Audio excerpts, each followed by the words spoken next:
ওই যে আমি একটা গল্প বলি মাঝে মাঝে, হালকা গল্প।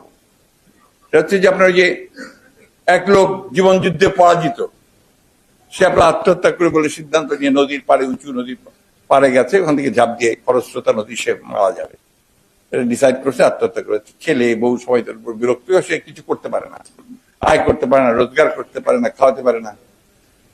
লাভ দিতে যাবে, ওই সময় আজরাইল থেকে টেনে ফেলছে, পিছন দিয়ে কলার টান করছে যে কি করো তুমি? আমি তো মরতে চাই, আত্মহত্যা করতে চাই, কারণ আমি তো ব্যর্থ হয়ে গেছি। না, তোমার লাভ নাই তো, তুমি তো মরে গিয়ে মরতে পারবা না, তুমি মরবা, পানি খাবা, জাল দিবা, পানি খাবা, কিন্তু মরবা না, কারণ তোমার সময় এখনো হয় নাই। আল্লাহ তোমার সেই টাইম এখন লেখে নাই।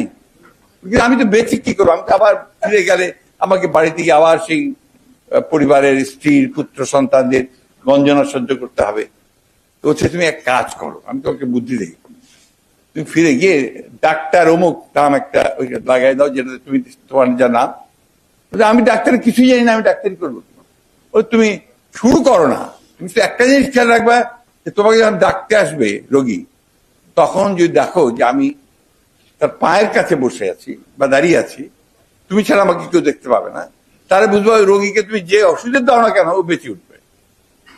আর যদি দেখো আমি মাথার কাছে আছি, তাহলে বুঝবো ওকে যে ওষুধই দাও সে বাঁচবে না। তো এই আরো কিছুদিনের মধ্যেই তো সে আপনার ডাক্তারি শুরু করলো, রমরমা প্র্যাকটিস। আরে ধন্বন্তরী ডাক্তার, যাকে বলে বাঁচবে সে বাঁচে, যাকে বলে মরে যাবে সে মরে যায়। সুতরাং তারপর কিছুদিনের মধ্যে বাড়ি ইত্যাদি গাড়ি সব হয়ে গেল। এই 4-5 বছর পরে যখন আপনার একদিন এই বাসায় প্র্যাকটিস সেই বাসায় ফিরে এসছে, আপনার বিছানাতে আপনার খুব আরাম করে শুয়েছে, মাছের মুড়ো ঘন্ট দিয়ে ভাত টাত খেয়ে পাঞ্চি বুঝতে শুয়েছে।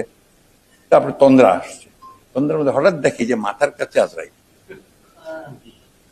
দেখেই সালাম আলাইকুম দিতে যাবে, আরে আমার মাথার কাছে রাই, খুব বন করে ঘুরে পাটা দিয়ে দিচ্ছে আজরাইলের দিকে। আবার যখন মুহূর্তের মধ্যে আবার দেখা যায় আবার মাথার কাছে, তো বন বন বন করে ঘুরতে শুরু করেছে। তখন বলছেন তোমার এই বন বন করে ঘুরে আর কোনো লাভ নাই, তোমার সময় হয়ে গেছে।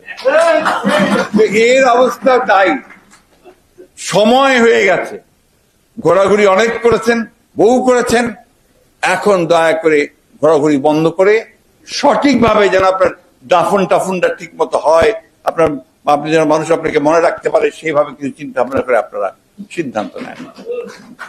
আমরা মনে করি যে এই দেশকে বাঁচাতে হলে আজকে নতুন চিন্তা ভাবনা নিয়ে এগোতে হবে, এবং সেই নতুন চিন্তা ভাবনার মধ্যে অবশ্যই আপনাকে এই দেশের মানুষ, পৃথিবী, ভূ রাজনীতি সবগুলোকে সঙ্গে নিয়ে আপনাকে সেই চিন্তাকে সুনির্দিষ্ট ভাবে নিয়ে যেতে হবে।